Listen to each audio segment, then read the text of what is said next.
Bueno, me gustaría preguntarle a Pablo un poco en este marco, o sea, entender cuál es el trabajo de Pablo, que es selección ganadera, ¿no? Estás muy focalizado en eso, y en la parte genética, y en la parte centro, en la parte más que se refiere a la venta de genética.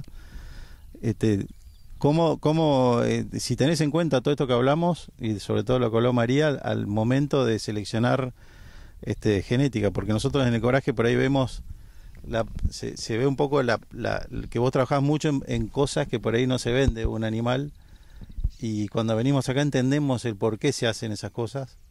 Y bueno, quería que nos expliques un poco cómo conectás esos dos mundos de producción y genética, y qué camino estás tomando hoy en el desarrollo de la genética tuya, de ustedes. Sí, buen día Fernando. En primer lugar, muy agradecido contigo y con todo el equipo, con Eduardo y Ale, y todo el equipo de Rincón de Verá, de poder llegar hasta acá. Un viaje largo, así que bueno, nos conocemos hace años, tenemos un lindo camino recorrido y compartiendo muchas experiencias, así que muy agradecidos con ustedes. Respondiendo a tu pregunta y yendo un poco a la pregunta que le hiciste a Andrés, que venimos del camino opuesto, digamos, del productor hacia el cabañero y del cabañero al cabañero de cabañas, y bueno, en ese trayecto estamos. Creo que eso responde un poco porque, bueno, mi padre siempre fue un productor que apostaba a la mayor cantidad de kilogramos de ternero destetado por hectárea, por ejemplo, en su momento, estamos hablando de los 80, 90, 2000. Nosotros mamamos mucho eso, lo incorporamos mucho, está muy en nuestro ADN, entonces nos ponemos muy del lado del productor, porque siempre lo fuimos, lo seguimos siendo, nos interesa mucho eso, la producción y una realidad, sobre todo una realidad. Entonces eso nos genera bastante empatía, digamos, con el productor que adquiere la genética. Queremos que le vaya bien, buscamos la rentabilidad primero y después todo el resto que sea la parte comercial, la parte de belleza, la parte fenotípica, pero primero que sea una realidad largoplacista que genere un impacto positivo en los productores que confían en la genética que nosotros generamos. Y creo que viene muy arrabado eso, que empezamos como productores, ese fue el camino, y eso nos quedó muy de lo nuestro, y trabajamos para eso, trabajamos para los productores. Primero para el productor comercial, y después por añadidura viene toda la parte de cabañas, embriones y demás, esa parte más intensiva. ¿Qué peso le hacen? Porque eso es mensurable, digamos, la cantidad de ingresos que te generan los productores comerciales, ponele, y qué porcentaje de tu venta van hacia cabañero o gente que replica tu genética. ¿Cómo está compuesto cómo es tu mercado? La verdad que el peso del foco se lo damos mucho más al productor comercial. Creo que es lo real y lo que tenemos que hacer, y no desviarnos de eso. Cuando empezamos a trabajar para cabañas nos empezamos a engañar, empezamos a buscar otras cosas que quizás no son tan productivas y que no van a ser tan comerciales y de tanta escala, porque el mundo de las cabañas es bastante más chico desde mi punto de vista. Con mucho valor agregado, pero mucho más chico, y lo que nosotros queremos generar ya te digo, es mayor rentabilidad para quien utiliza la genética. Eso va a ser lo que nos va a sostener en el tiempo. Entonces ponemos todo el foco en eso, y después ya te digo, va cayendo sobre las cabañas o los generadores de genética que lo van utilizando. Pero el foco es 100% comercial. En cuanto a los ingresos, quizás esté dividido mitad y mitad en cuanto a la venta de semen, embriones, y la venta de reproductores machos, que es lo que llega a lo comercial, al productor comercial. Pero el foco y el trabajo va para los productores comerciales, y después va cayendo sobre las cabañas y generadores de genética.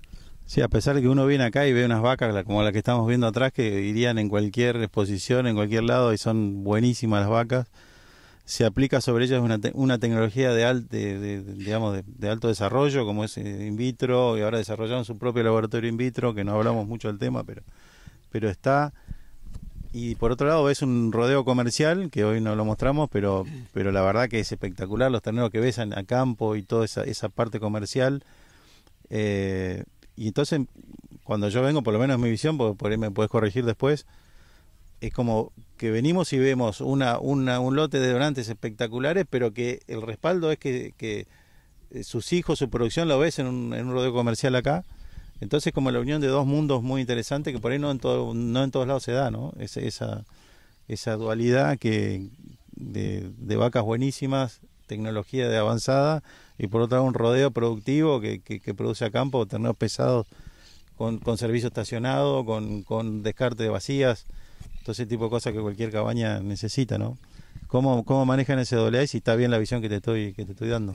Sí, está clara la pregunta. En primer lugar, creo que es fundamental que la punta de la pirámide sea igual a la base en cuanto a su manejo y a lo que tiene que soportar, tengan más calidad de carne. Entonces, una todo cosa eso va... tiempo, ¿no? O sea, vos cómo es, porque para seleccionar una donante así, no podés seleccionar una donante chica, tenés que tener años hasta que esa donante entra dentro del programa de donantes. ¿Cómo compatibilizar el tiempo? Es antieconómico y por otro lado necesitas tiempo. ¿Cómo es tu proceso, el proceso de ustedes, para solucionar un poquito ese problema del tiempo? Las primeras familias fundadoras de acá del Coraje provienen del rodeo de cría que hizo mi padre, en el cual fue siempre intransigente, sobre todo en las vacas, vacas que quedaban vacías, vacas que no criaban bien o que tenían cualquier problema. Nunca tuvo una vaca turista en su vida y nosotros adoptamos ese sistema y las vacas fundadoras provienen de ahí, que son las dos familias principales. Y la verdad que desde ese punto de vista nos fue bien. Obviamente miramos el fenotipo cuando fuimos a seleccionar esas primeras dos vacas y a partir de ahí seguimos generación tras generación, pero confiando en el respaldo y la funcionalidad que tenía atrás. Obviamente hay una apuesta porque utilizamos terneras muy jóvenes pero las madres, abuelas, bisabuelas son vacas que ya funcionaron. Eso es lo que nos da tranquilidad, que son animales que están en el campo hoy trabajando, funcionando. Entonces no tenemos miedo a utilizar terneras y de ir muy rápido. Ya tenemos la octava generación generada a partir de esas dos vacas.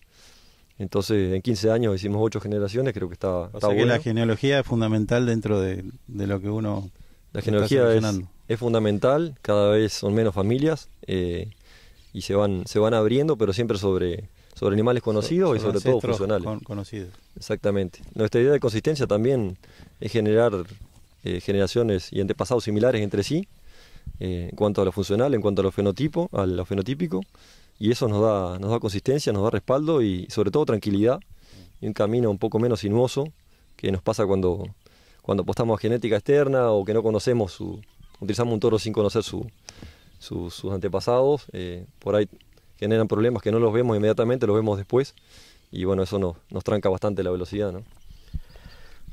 Y para esta latitud, que yo vengo acá y veo mucho animal británico, digamos, en la zona, también se ven otra raza como Braford o cruzas, pero ¿qué pensás vos que es qué puede agregar de valor el Brangus para competir en un ambiente como este, después de toda esta experiencia que has tenido? ¿Qué se logra con Brangus por ahí, como los 3 o 4 puntos que uno puede mejorar usando una raza como Brangus?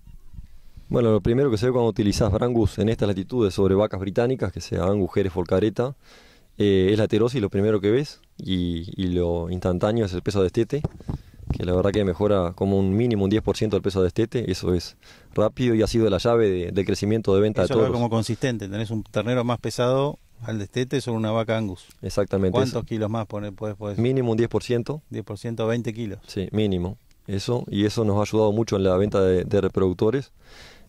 Un novillo con más crecimiento y bueno, en el caso de utilización de genética Brangus bien precoz y bien funcional como lo que estamos desarrollando nosotros en los últimos 15 años, se ven los animales cruza que empiezan a ciclar antes incluso.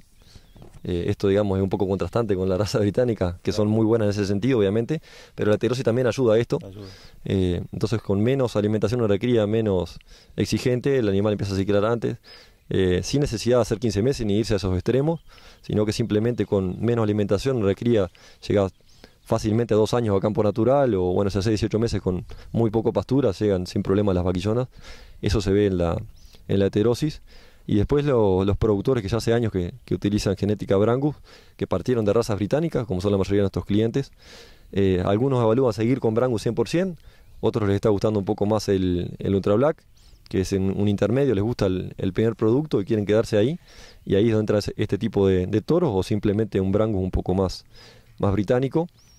Pero creo que lo importante es que funcione bien, independiente del nivel de su usamiento o el tipo de Brangus que hagamos. Lo importante es la funcionalidad y que le funcione, que le solucione los problemas al productor y que funcione bien y aumente la productividad.